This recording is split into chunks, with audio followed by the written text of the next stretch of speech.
इचलकरंजीतील सांडपाणी वाहून नेणाऱ्या काळ्या ओढ्याच्या दोन्ही काठावर ठिकठिकाणी मोठ्या प्रमाणात कचरा टाकला जातोय। यापैकी बहुतांश कचरा प्लास्टिक असल्यानं ओढ्याचं खोलीकरण कमी होत आहे। परिणामी साचलेला कचरा आणि सांडपाण्यामुळे दुर्गंधी, डासांचा प्रादुर्भाव वाढतोय। दूषित पाणी थेट पंचगंगा नदीला जाऊन मिसळत असल्यानं नदी प्रदूषणातही भरच पडतीये।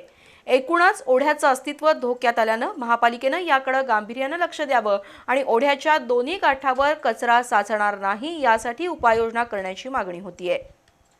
इचलकरंजी आणि परिसरात वस्त्रोद्योग आणि त्यावर अवलंबून असणारे अनेक उद्योग व्यवसाय आहेत।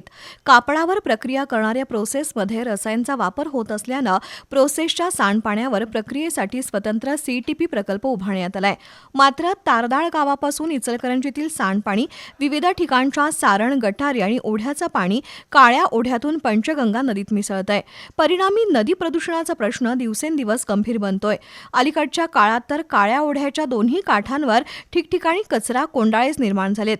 त्या ठिकाणी कचऱ्याचे ढीग साचून हा कचरा ओढ्यात मिसळतोय।